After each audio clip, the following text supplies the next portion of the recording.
Hi, this is LadyShel. I thought I would do a short tutorial on how to make some short encounters. What I've done is load some assets, which I will describe right here. I have the Creature Codex layers, which is where I've got this map for city roofs. Critter Compendium I didn't use. I just wasn't sure exactly what I was going to use to make this encounter. I have the monster manual, the player's handbook, 50 magic items, treasures of the Mad Mage. I opened that because I wanted to use some of the items in that supplement for creating my parcel. And then I have the Creature Codex because, like I said, I didn't know what I was going to use for my NPCs, and I believe I'm going to use things out of the monster manual rather than the other books. Then I have the FGC pregens. These are 5 of the FGC pregens, which I have already loaded onto the combat tracker. We have Dorg Weirdbeard Rockfist. He is a cleric. We have Shayra. She's female elf. Female elf sorceress. And then we have Zayla Trusong. She is a female bard. I think, she is a half elf. I was thinking she wasn't human. Then we have Zhentarium the Centaur, who is a male fighter, which should be interesting having him up on a roof. You're going to have to use your imagination for that. And we have Figgin Ofetch, who's a male halfling rogue. And so we're going to move on to making our encounter. Basically, I have a little blurb over here to tell about what this encounter is about. And I'm not going to read it all, but what it is about is that there are these thieves that have been breaking into people's houses and stealing their valuables while they slept. And so far, no one has been able to catch them. And our party over here of 5 people are going to be residing on the roofs, waiting to see if the thieves will attack in the night. We have a noblewoman named Lady Alana who has agreed to be the bait. She has made it known to her friends and neighbors that she has this large gemstone, very valuable gemstone in her house that her fiance has sent her. And she is going to be getting it created into a pendant. And so she has left her bedroom window open and agreed to be the bait. Since now the thieves will know, because everybody talks, that she has this gemstone and they want to, make off with it. This is her house here in the center. And we are going to imagine that her bedroom is on the front side of the house and the thieves will be coming up at the back. Our party is going to be on the rooftops here and here, and then I will have maybe 1 or 2 in the alley also, so that they can make their way up on the roof here and toss a rope over to whoever's on this roof, and they can use the rope to traverse between the rooftops, because this is too far a distance to run and jump. The person down here should be able to run and jump across here because it's not very far. So what we need to do after I've already gridded my map is I need to create an encounter. Now, if I want to make an encounter, I want to make a group so that everything that I make is all in its own group and not mixed in with other content. To do that, I will click to edit and then I'm going to click the plus button to open a brand new group. I'm going to change the name to City Roofs and then close the plus button, and then I'm going to open the specific group, open the editing screen, and open a blank encounter. Now to make encounters, you're going to need NPCs. So I'm going to go over here. I'm going to do the same thing. I'm going to open it. I'm going to edit. I'm going to click the plus button and make a group that's called City Roofs so that they match. Close the plus button so it doesn't accidentally get clicked. And then in City Roofs, we're going to move our NPCs that we are going to create into this group. But first I have to open the monster manual, which is where I'm going to be getting them. And what I'm going to do is go down here, and in the blank space here, it allows you to search for different things. I'm going to be searching for bandits. So let's type the word bandits in here. Okay. And why am I not finding bandits? Wasn't it bandits? Maybe it's bandit plural, single. It's single, that's why. Okay. Now to use this in my own group, I'm going to have to disassociate it from the monster manual. So I'm going to leave my roofs open. Available. I'm going to take the bandit, I'm going to drag it off and on, and now you see I have a copy that I'm going to insert into my own group.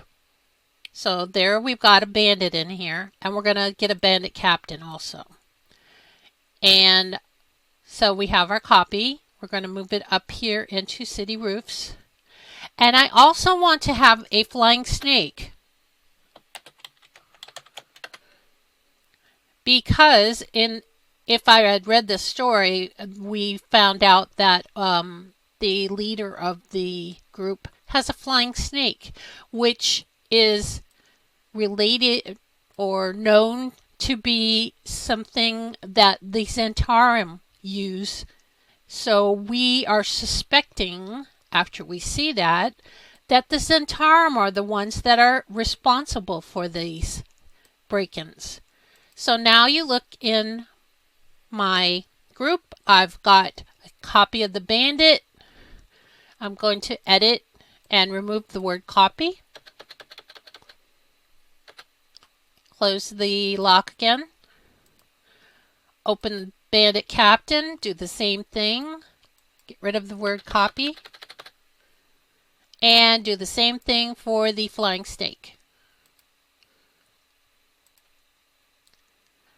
Now, previously, I have gone to a website called Kobold Fight Club, which is a place where you can look up different creatures to help you make your encounters. You can look up based on the party level and number of people in the party to see what kind of a CR you would want to go against your party. And I found out that, well, actually it's going to be a little harder now because I've got the flying snake too. So we are going to, I think I will deduct one bandit, because when I looked it up, it said 5 bandits and 1 bandit captain. Since I've added the flying snake, I'm going to put 4 bandits, 1 captain, bandit captain, and 1 flying snake. So now I've got my NPCs picked. They're in their own group. I've got my encounter open. I'm going to call the encounter City Roofs,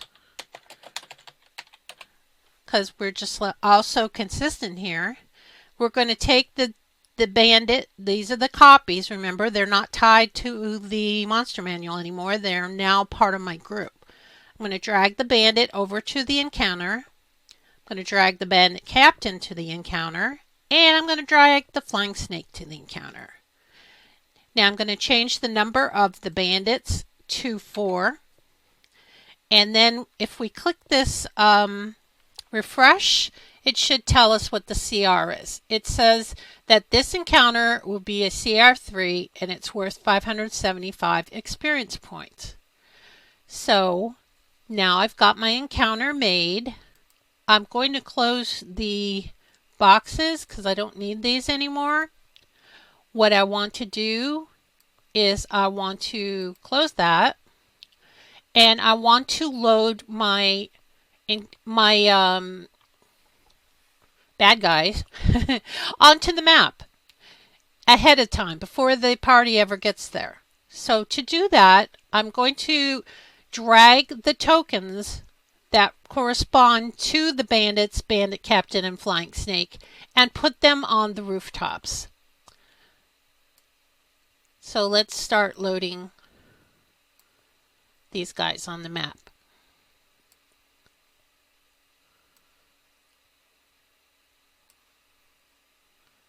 Flying snake's going to be near the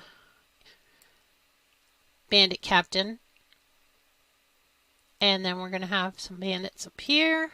And one last bandit will be here. Okay. Now, I am going to put this in. I'm going to save it into one of my save spots. And then I'm going to close it. Now, you see that I had all those people on the map, but now they're not there. So what to get them back, you're going to open the encounter. You're going to click the down arrow, which will then move them to the combat tracker. When it does that, I can now close the encounter, and you can see the bandits have positions on my combat tracker. They also have their positions on the map, but they are set to not seen, hidden. To make them not hidden, you would click on the eye symbol, but we're going to make them hidden for now. And I want to now load the party onto the map. To do that, I will grab the green helmet, and I'm going to put some down here, some on this roof, and then some in the alley. So let's put Zayla up here. Let's put Dorg at the edge of the roof.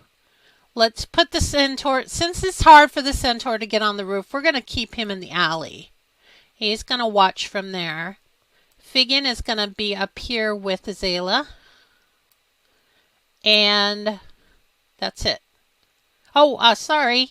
Sorry, Shara. I didn't mean to leave you out. We're going to put her up here next to Dorg. Okay, so now we have our encounter loaded, but nobody sees them yet. And I'm going to do a initiative roll. Whoops, didn't mean to do that. Let's just start that right there for now. I didn't mean to hit the button down. I meant to hit this. What I want to do is I want to click this initiative flag. Then I want to click this roll all, because I don't really have people on my table. I just have them in the combat tracker, and so they can't roll for themselves. I'm going to roll for everybody. Let's see how they do. Hey, our party did pretty good. Only the flying snake got better than all the bad guys. Oh, and Zayla. Sorry, Zayla didn't do as well.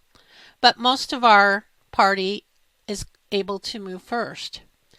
Now, in my description over here, it said that they were waiting on the roof here, waiting for these guys to make their move. And they think that they're going to go for this house because that's where Lady Alana has her big jewels. Oh, I forgot. I need to make a parcel.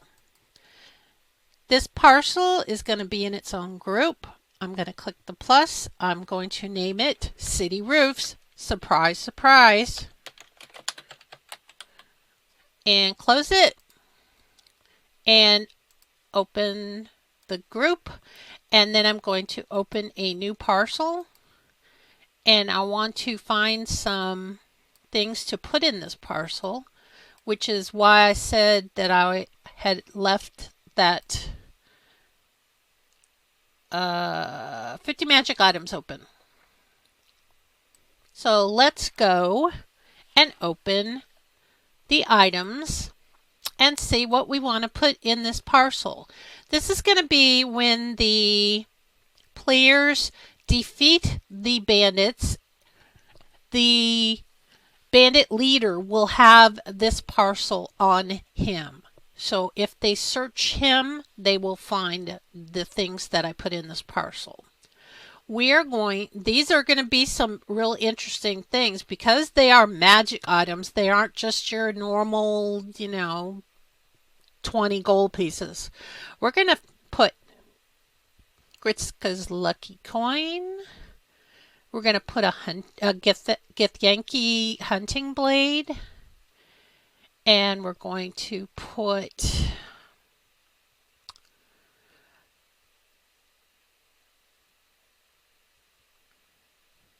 Ring of Forethought. See, I don't know if this stuff is too high level because this module itself here was made for the Mad Mage, story, and it depends on what level that you're on as to what you get. So I don't know if this is not applicable. But we're going to call this, guess what? We're calling it City Roofs. And in my story entry, I'm going to drag the parcel on here so that I have it available when the party would defeat, hopefully, the bad guys. So let's move this up here. I'm going to do one round. I don't want to do a complete combat because that would be a little repetitive, but I want to do just a single combat. So we have our centaur down here gets the first move, and as the thieves make their way up on the roof, they start to show themselves. So we're going to make all our bad guys visible now because they don't think anybody's watching. Our party is well hidden, and now we can see the bad guys, and our centaur is down here, and he can see this bandit too really well. Probably can't see any of these other people because they are behind the roof. But he can see this guy, so he is going to... Wait a minute. There he is. Okay. I need to open his sheet. And I probably should have set this up correctly, which I didn't. I need to get rid of the parcel for now. Because usually the way that I would set up an encounter is to have a better screen. I'm working off a laptop, so I don't have the biggest screen in the world. But if I did have more room, I would stretch the character sheets of each of my party members down here, and the bad guys too. Stretch them. And this is how I would set it up. You don't have to set it up this way. I'm not saying this is the only way to do it. I'm just saying this is the way that I would set it up. And it doesn't give us much room over here. So I'm going to save this. Whoops. I'm going to save this down here so I can open it. Wait, is that what this was? No, this was the encounter. Okay. Because I called everything the same name, it's like, don't know what is what. But there is my story if I want to reopen it. I'm going to stretch my map over so I have a little more room for my map. And I'm going to take all of my character sheets and I'm going to load them all on top of each other, as you can see. And you will see why I'm doing this when we start the actual round of combat. Okay, that's Figgin. Okay, now we got the Bandit and the second Bandit.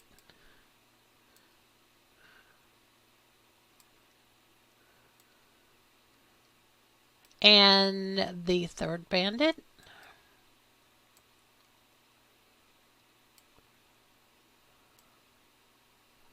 And the last Bandit.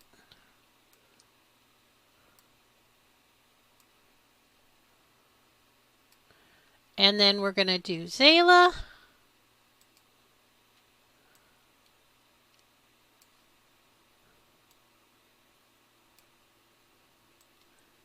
And the final person is the Bandit Captain who rolled like crap. That's why he's going last. His snake goes first of the bad guys, but he goes last. And he has a 16 dex. It's surprising that he rolled so bad. Anyway, now you're probably wondering, now I have the Bandit Captain is on top, but he's not the person that I want to access. Well, that's easy to access because all I have to do is click on the shield for each person in their turn. So let's start with our centaur. Let's go to his actions tab. We can see that he has a longbow. And since this guy is on the roof, he's going to use his longbow and he's going to attack him. Now there are two ways that you can target a creature. You can hit the left control and right click with your mouse onto the bandit, and you can see, I don't know why it's not showing. Whoops. He's targeted though.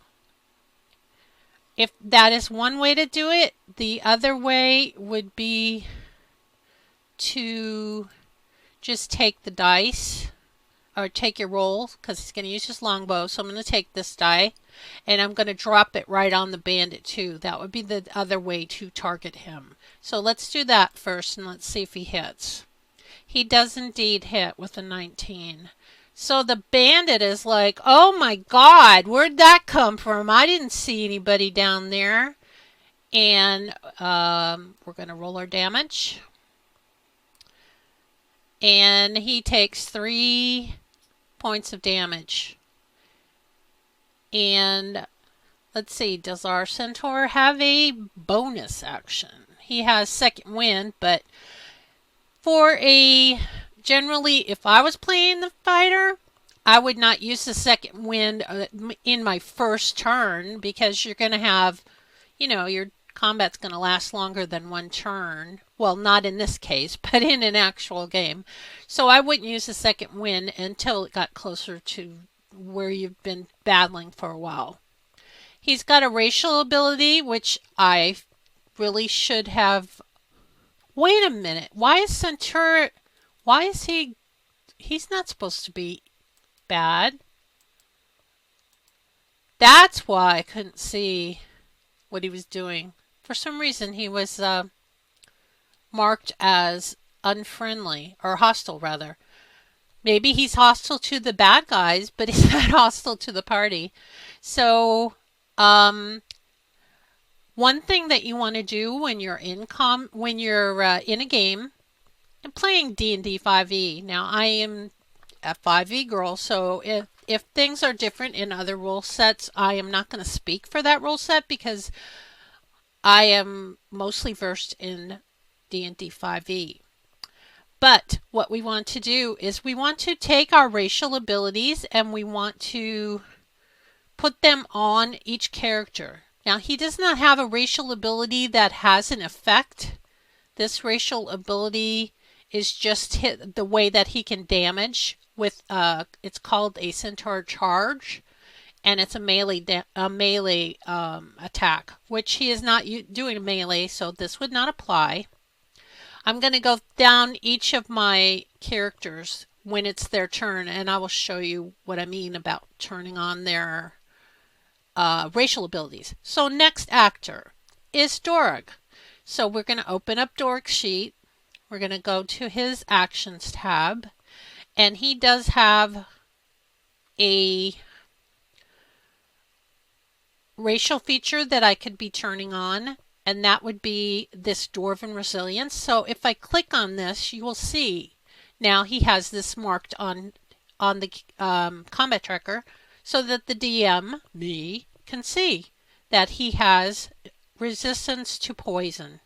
So I can close that up again. The Stone Cunning is another feature that he gets, but this does not apply unless he is doing a history check regarding something to do with stonework. So where is Dorg? Dorg is on the edge of the roof. He can see this guy that just got hit too. And he is going to... Wow, who picked these spells? I should have looked at the spell. I don't like these spells. Guidance, Mending, and Spare the Dying. None of those are really ones that I would like to use. So I guess he's going to... instead of using a spell, which I don't think would be beneficial first off in the combat, you don't want to use your spells up all at once. Otherwise, you end up with nothing and you complain and say, oh, I have no spells, which is not fun for the party to have to listen to. So our dwarf is going to use his crossbow, and he is going to target our bandit. And again, as Dorg, I am going to left click and target, which it doesn't, for some reason this, oh wait, yes it, wait. What, wait a minute, my bandit too is targeting himself. Okay, for some reason that's not working. It's probably has to do with the fact that these people are not really on my table. So I'm going to do all my targeting with using the dice. So we're going to use our light crossbow. We're going to drag over the attack, and he is going to hit with the 13, and then he is going to roll damage. And whoa, sometimes the dice does that, dies on the page. And if it does that, you can always target somebody in the combat tracker. You don't have to target them on the map. So this bandit took two points of damage. And he is starting to hurt. He's like, why is everybody picking on me? So he passes his turn, and it's the flying snake. And the flying snake is like, what the heck is going on here? He is going to... Let's see, I've never used this, so I'm going to check to see what the heck a flyby is. It says the snake does not provoke opportunity attacks when it flies out of the enemy's reach. Okay, well, that doesn't apply. It looks like he only has melee attacks. Obviously, I mean, he's a snake. He can't, like... He can fly, though. But I'm kind of thinking the snake is not going to be stupid enough to fly next to somebody to try to bite them, because they're probably, he only goes 30 feet.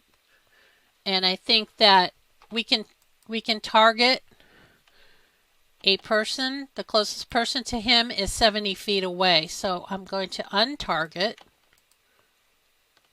And the snake is gonna stop targeting. Wait a minute.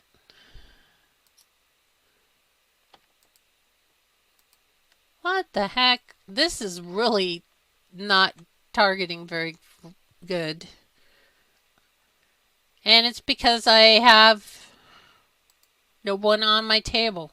So anyway, the flying snake's gonna be, hey, bandit captain, it's all up to you. I don't see anything I can do. And he's gonna pass his turn.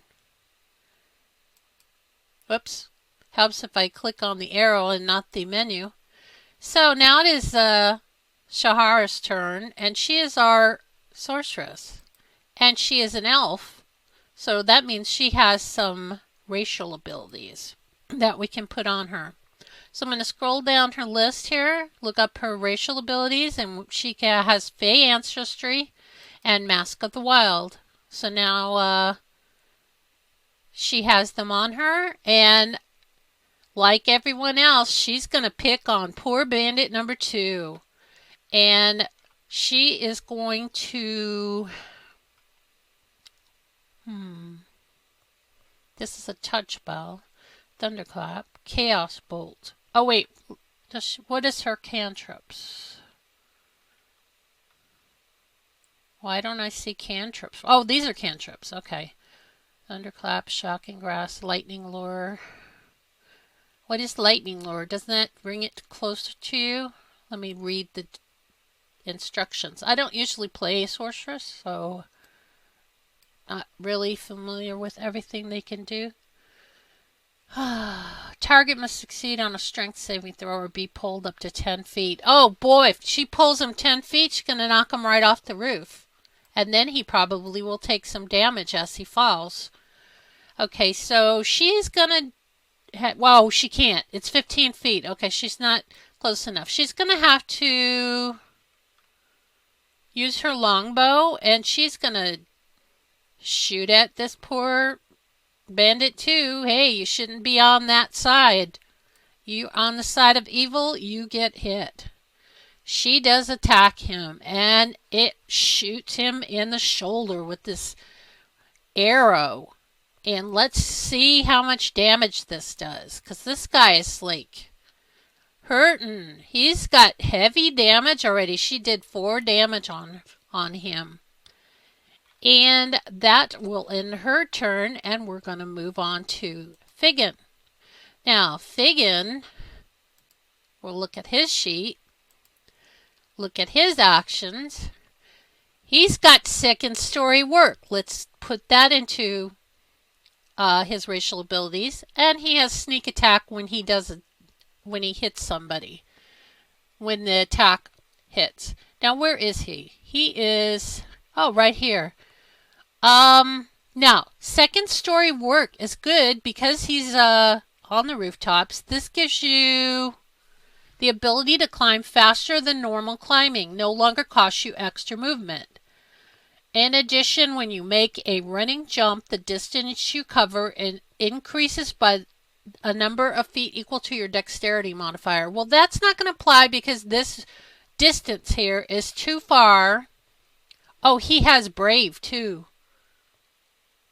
So we're going to put that on him, and he's naturally stealthy. He's like got some good stuff on him. He has a short bow. He cannot get sneak attack damage because there's nobody from our party next to the target. And he didn't have advantage to begin with. So we're going to use our short bow. We're going to attack this guy on the corner. He just shouldn't have been on the corner, I guess. Oh, he missed. Okay, Figgin. So he is going to go, and he's going to go around here and hide behind here. So maybe his next turn, since he's hidden, will be better. Only we're not going to show it because remember, I'm only doing 1 round. He's going to end his turn, and Bandit 12 will get a turn. Now, where is Bandit 12? There's Bandit 12. Bandit 12 can see Zayla from where he is. So let's check and see what he's got. He's got a crossbow. He's going to take his crossbow, and he's going to aim at Zayla. Wait a minute, that's scimitar. Let's not click the wrong thing here. Attack. He's doing an attack on Zayla. So here we go. We're attacking Zayla.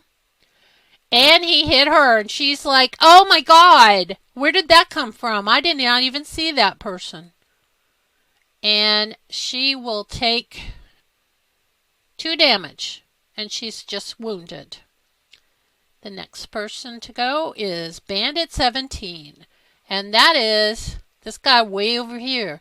He hears all this action going on, and he is going to move up so that he can see what's going on. So he's going to do 5, 10, 15, 20, 25. And he's up here on like the peak of the roof. And then he is going to, he sees this centaur down here, and he's like, hey, don't be shooting your arrows at my friend.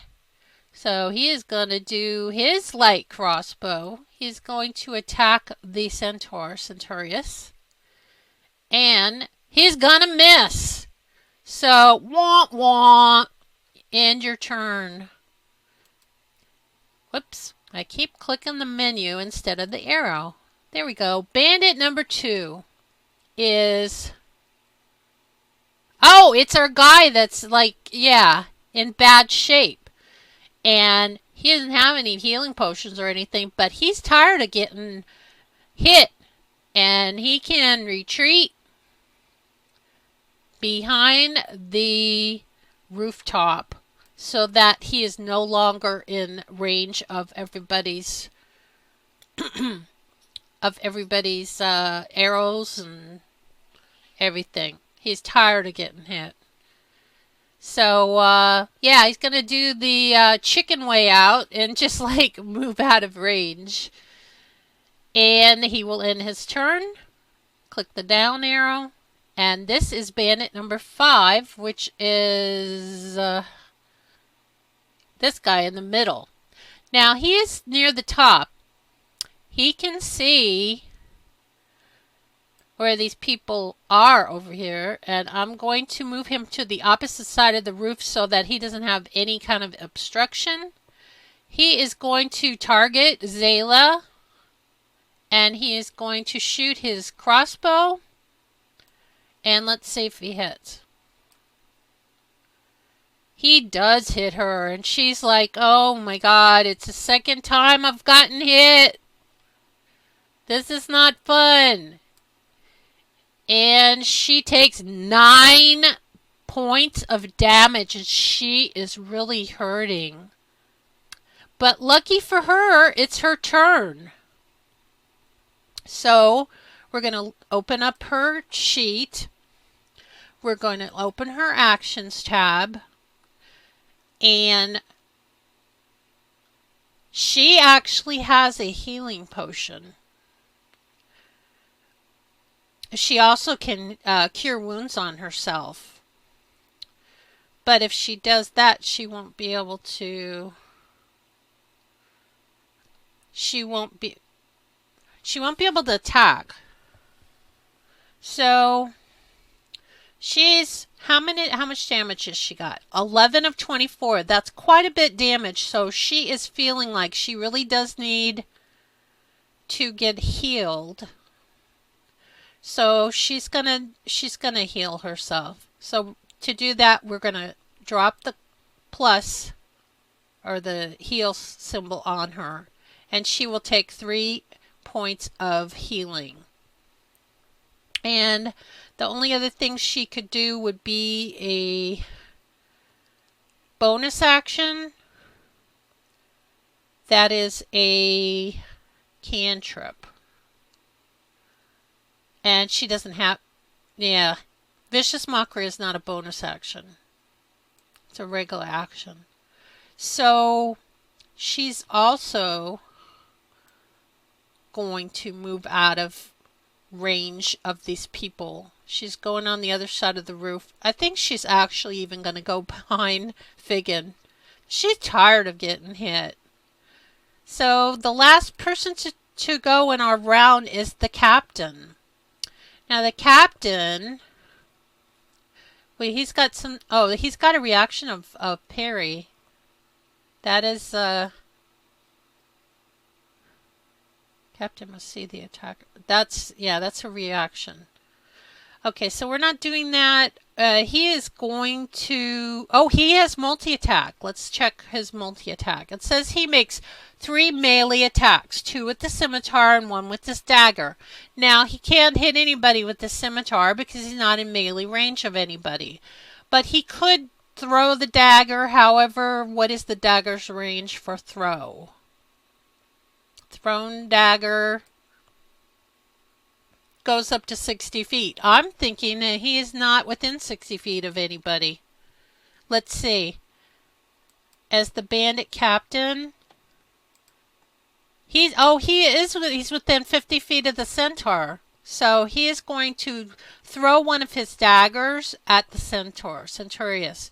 So let's see if that hits. Ah, automatic miss. I guess he's not a very good shot because he missed. So that will end the combat. And if we would have beat these guys, which we wouldn't have because I'm only doing 1 round of combat. I mean, one round of combat.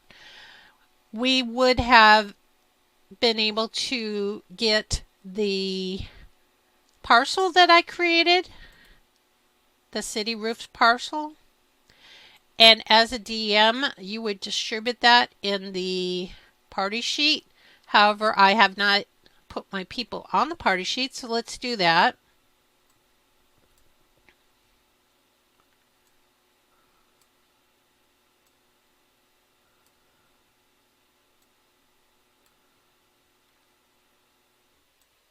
Okay, we got everybody in the party sheet. So if they would have beat the bad guys, they would receive this city roofs parcel. And to give that to the players, I go to my inventory tab. I drop the parcel in the parcel box over here. And the party could actually see, if I let them see what was in here.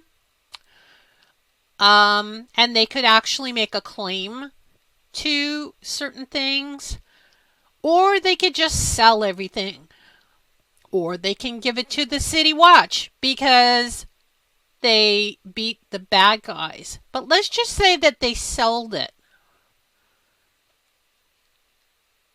Let's say this wasn't the stuff from the people, but this was stuff that, I don't know. That doesn't make a lot of sense. I just want to show you how the selling thing works. Now, it's set to sell at 50%. It depends on what the merchant would agree to, because if you had somebody that had really good charisma skills, they could try and get the amount up so that they would pay more. But let's just assume they're going to sell all these things. So we just click sell. Uh-oh.